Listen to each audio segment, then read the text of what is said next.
Bismillahirrahmanirrahim. Alhamdulillah wassalatu wassalamu ala Rasulillah wa ala alihi wa ashabihi wa mawalah. Amma ba'du. Teman-teman semua, alhamdulillah kita akan masuk ke pembahasan yang keempat dari poin yang disebutkan oleh penulis Syekh Saleh bin Abdullah bin Hamad Al-Utsaimin hafizahullah taala, semoga Allah menjaga beliau. Beliau menyebutkan poin yang keempat, al-maqidur rabi'u, simpul yang keempat, sarful himmati fihi ila ilmil qur'ani was sunnati.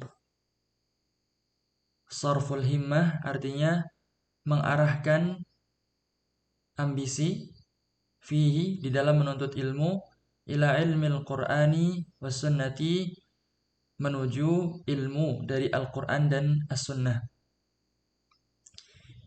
Artinya beliau dalam pembahasan ini mengarahkan kita untuk mengerahkan seluruh ambisi kita dan cita-cita tertinggi kita dalam ilmu pada ilmu Al-Quran dan As-Sunnah. Kemudian beliau mengatakan, inna kulla ilmin nafi'in maradduhu ila kalamillahi wa kalami rasulihi sallallahu alaihi wasallam.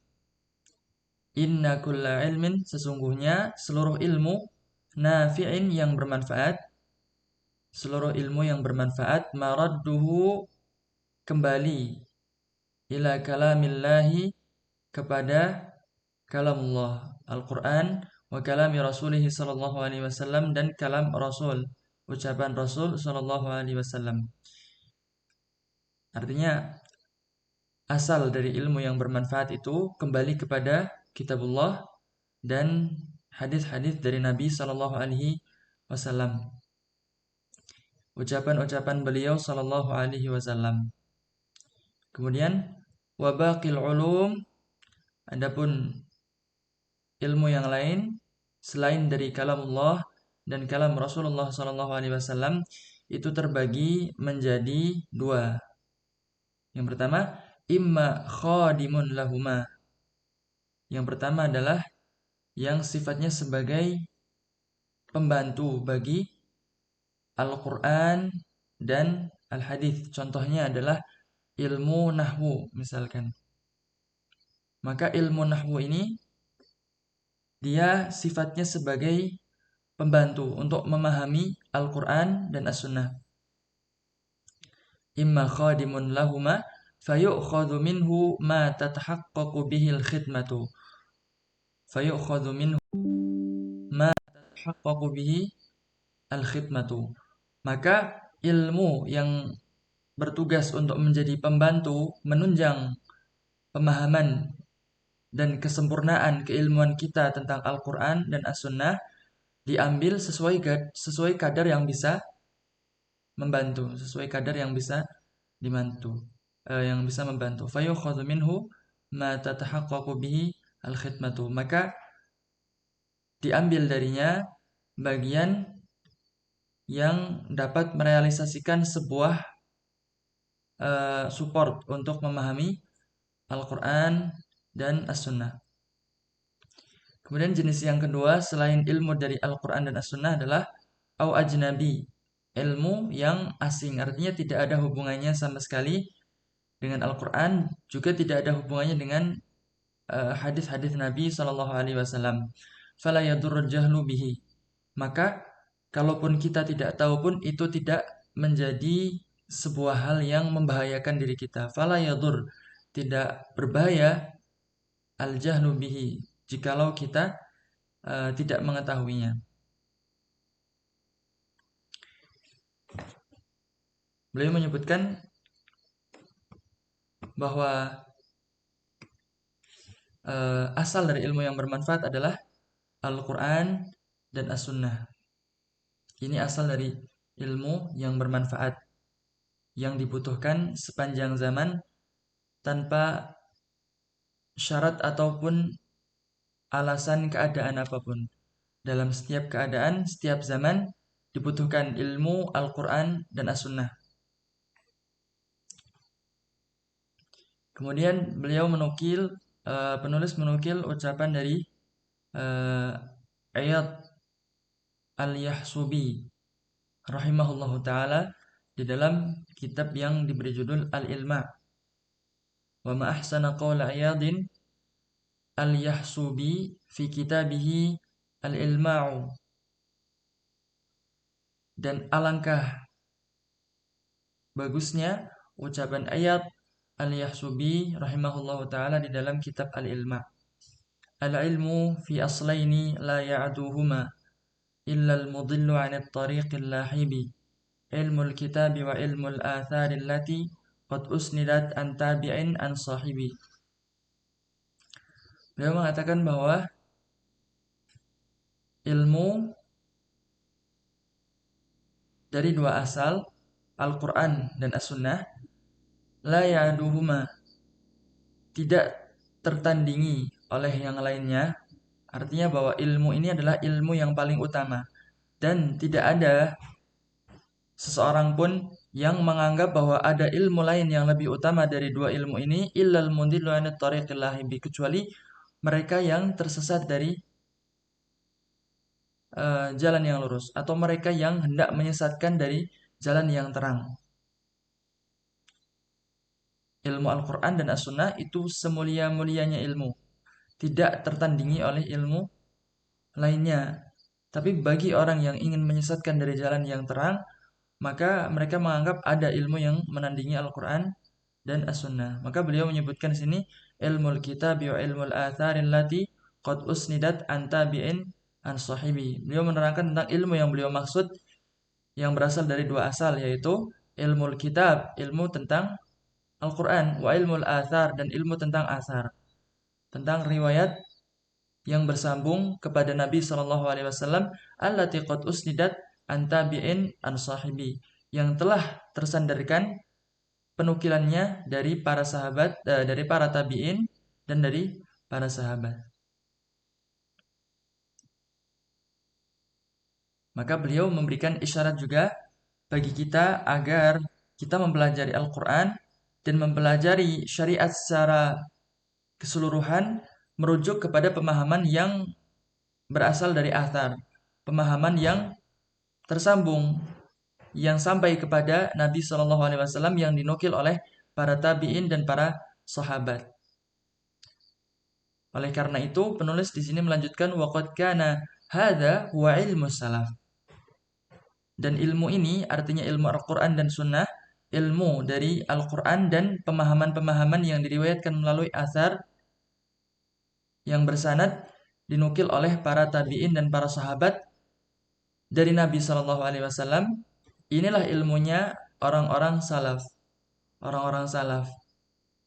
yaitu mereka para sahabat Nabi, kemudian pengikut para sahabat Nabi, murid-murid mereka, rahimahumullah, yaitu tabi'in, kemudian murid-murid dari ulama-ulama tabi'in, yaitu atba'ut tabi'in. Inilah ulama salaf dan inilah ilmu mereka. Seperti itu. Alaihim rahmatullah. Kemudian beliau memberikan sebuah pernyataan bahwa summa kathural kalamu ba'dahum fima la yanfa'u. Kemudian setelah zaman mereka itu banyak orang-orang yang berbicara fima la yanfa'u, berbicara tentang hal-hal yang tidak bermanfaat, khususnya yang berkaitan dengan ilmu agama. Pembahasan-pembahasan yang sebelum-sebelumnya itu sama sekali tidak dipertanyakan dan tidak dipermasalahkan oleh para sahabat. Padahal pada zaman mereka bisa jadi mungkin dibahas hal itu, tapi mereka tidak membahas itu, dan ternyata pembicaraan-pembicaraan itu ada setelah zaman mereka. Kathurul kalamu ba'dahum fima la yanfa'. Banyak ucapan-ucapan dan pembicaraan-pembicaraan yang tidak bermanfaat, khususnya berkaitan dengan pembahasan agama. Artinya terjadi penyimpangan setelah zaman mereka. Fal ilmu fis salafi akthar. Maka ilmu di zaman para as-salaf, dan ilmu di dalam diri mereka itu lebih banyak. Wal kalamu fi man ba'dahum akthar. Tapi jika kita berbicara tentang pembicaraan dan ucapan, maka ucapan-ucapan setelah zaman as-salaf itu lebih banyak. Ilmunya lebih banyak as-salaf, tapi ucapan-ucapannya lebih banyak di zaman setelah salaf. Setelah zaman as-salaf. Ya, artinya zaman setelah mereka, orang-orang yang datang belakangan itu,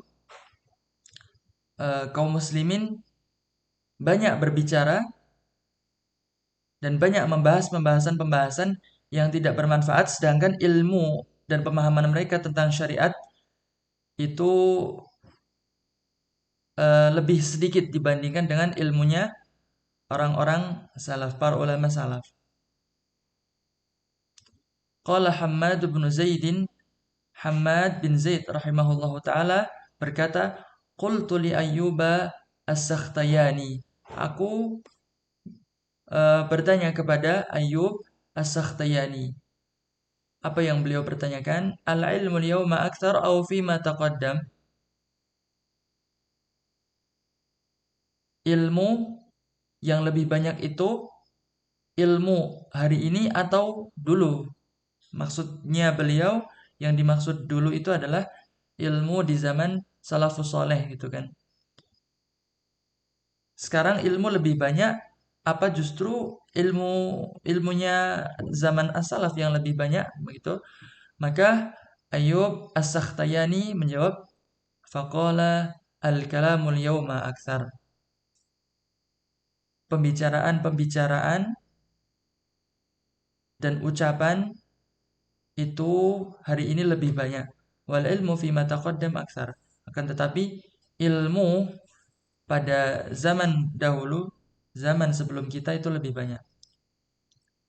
Kasarnya bisa kita katakan bahwa semakin ke sini maka orang-orang semakin banyak berbicara, semakin banyak omong gitu kan dalam hal-hal agama, hal-hal yang dahulu tidak pernah dipermasalahkan sama sekali di zaman as-salaf.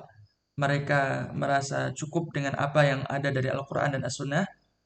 Nah, kemudian di zaman setelah mereka kok ternyata itu dipermasalahkan.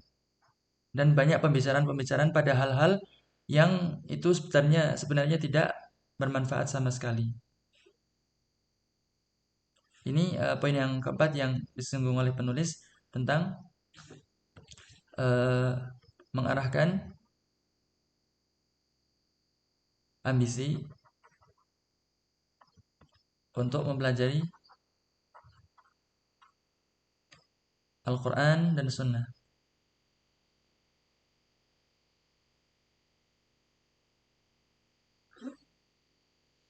Ya ingat ya teman-teman bahwa apapun yang kita pelajari dan apapun yang kita hafal, misalkan kita hafalkan Al-Quran atau kita mempelajari ilmu semisal bahasa Arab, nahwu, sharaf dan lainnya, maka tujuan kita adalah untuk ini, untuk memahami Al-Quran, untuk memahami As-Sunnah. Demikian kita menghafal Al-Quran pula, kita tujuannya adalah untuk memahami syariat, untuk memahami ayat-ayat yang kita hafalkan. Karena menghafal Al-Quran itu termasuk dalam proses belajar, termasuk dalam proses belajar agama. Kemudian dinukil ya ini, selain dari dua ilmu ini, maka selainnya ada ilmu yang bersifat membantu.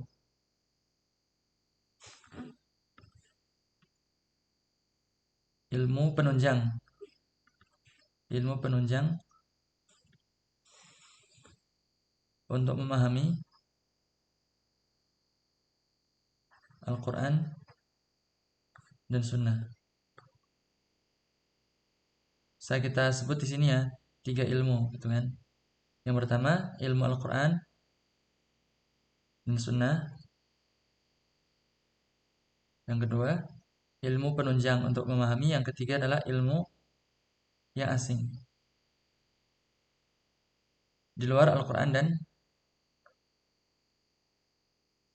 dan Sunnah. Al-Quran dan As-Sunnah inilah seutama-utamanya ilmu yang wajib kita pelajari ya. Al-Quran dan As-Sunnah. Yang kedua ilmu yang menunjang pemahaman Al-Quran dan Sunnah. Artinya jika kita tidak mempelajari ilmu-ilmu penunjang ini, maka terjadi kekurangan dalam pemahaman kita mengenai Al-Quran dan Sunnah. Maka ini pun diambil. Karena kaidahnya ma la yatimul wajibu illa bihi fahuwa wajib, seperti itu kan.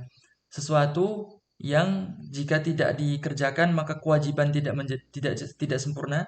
Sesuatu yang jika itu tidak dikerjakan maka sebuah kewajiban tidak sempurna. Misalkan kayak sholat. Sholat itu tidak sempurna jika seorang yang mau sholat itu tidak berwudu. Maka wudu ini hukumnya wajib sebagaimana wajibnya sholat. Demikian pula ilmu-ilmu penunjang untuk memahami Al-Quran dan Sunnah. Jika kita wajib mempelajari Al-Quran dan As-Sunnah, dan Al-Quran dan As-Sunnah ini tidak bisa sempurna dipelajari dan dipahami kecuali dengan ilmu penunjang, maka ilmu penunjang ini juga memiliki hukum yang sama, seperti itu. Kemudian yang ketiga adalah ilmu asing di luar Al-Quran dan Sunnah. Yang disebutkan oleh penulis di sini adalah la yadurul jahlu anhu, la yadurul jahlu bihi. Kalaupun kita tidak tahu pun tidak mengapa. Kalaupun kita tidak tahu pun tidak berbahaya. Nah, ini secara tersirat beliau mengatakan bahwa ilmu Al-Quran dan As-Sunnah dan ilmu yang menunjang pemahaman keduanya itu jika kita tidak tahu maka ini berbahaya bagi kita. Kan seperti itu yang beliau maksud. Iya, yang ketiga ini kalau kita tidak tahu kita tidak terancam bahaya. Nah, berarti artinya poin 1 dan poin 2 ilmu Al-Quran dan As-Sunnah dan ilmu penunjang pemahaman bagi keduanya itu jika kita tidak tahu maka itu berbahaya bagi kita. Maka kita harus belajar nih teman-teman. Harus mempelajari Al-Quran dan As-Sunnah dan ilmu yang menunjang pemahaman keduanya. Allah alam bisawab. Dinukil pula ucapan tadi ya yang sudah kita baca ayat Al-Yahsubi dalam kitab Al-Ilma, bahwa seutama-utamanya ilmu yang dipelajari oleh seorang adalah ilmu Al-Quran dan As-Sunnah. Ya, jangan sampai kita salah prioritas dalam belajar. Jangan sampai kita salah prioritas dalam belajar. Semangat kita sudah menggebu-gebu, ambisi kita sudah tinggi, tekad kita bulat, optimis, tapi ternyata kita memalingkan atau mengarahkan ambisi itu kepada ilmu-ilmu lain yang kurang keutamaannya. Sedangkan kita misalkan melalaikan ilmu Al-Quran dan As-Sunnah dan pemahaman-pemahaman tentang syariat. Oleh karenanya sifat ini tercela ya. Allah berfirman dalam surah Ar-Rum, ya'lamuna zahiran minal hayatid dunya wa hum 'anil akhirati hum ghafilun. Mereka mengetahui dengan gamblang, dengan terang benderang pengetahuan-pengetahuan tentang urusan-urusan duniawi mereka. Wa hum 'anil akhirati hum ghafilun. Akan tetapi tentang pengetahuan yang bermanfaat bagi mereka dan menyelamatkan mereka di akhirat, ghafil, mereka lalai. Nah, maka Allah mencela karakter orang-orang yang seperti ini. Maka jangan sampai kita melalaikan dan menelantarkan Al-Quran dan As-Sunnah dengan tidak mau mempelajarinya dan tidak mau dan salah arah dalam mengarahkan ambisi-ambisi kita dalam belajar. Seperti itu. Waqad kana hadza huwa ilmu salaf. Sudah ya kita sebutkan tadi. Dan poin yang berikutnya, ini poin pertama ya, tentang ilmu. Yang kedua, bahwa ilmu yang banyak itu dan ilmu yang murni dan banyak itu berada di zaman salafus saleh, seperti itu. Maka rujukan agama kita ya, rujukan kita dalam belajar agama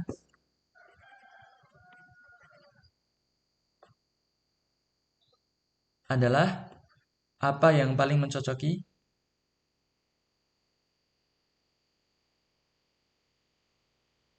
keilmuan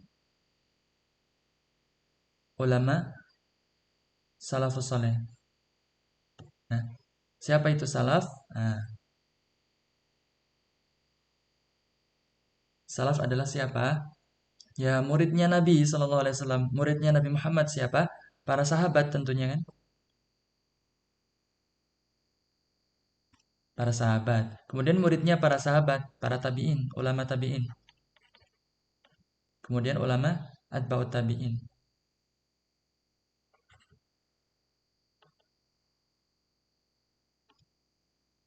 Nah, maka rujukan kita dalam belajar agama itu mengarah kepada apa yang paling mencocoki keilmuan dan apa yang dipahami oleh mereka ini. Karena mereka lah yang menjembatani zaman antara zaman kita dengan zaman Nabi. Kita tidak berjumpa dengan Nabi Shallallahu Alaihi Wasallam, tapi pemahaman dan agama yang beliau ajarkan itu tersambung lewat jalur para sahabat, tabiin dan atba'ut tabiin. Seperti itu. Ini poin yang keempat yang disampaikan oleh penulis. Semoga bisa kita ambil faedah dari pembahasan ini. Amin ya rabbal alamin. Insyaallah akan kita lanjutkan pada pembahasan yang kelima pada pertemuan berikutnya. Wa akhiru da'wana alhamdulillahi rabbil alamin. Wassallallahu ala nabiyyina Muhammadin wa alihi wa sahbihi wasallam. Barakallahu fiikum.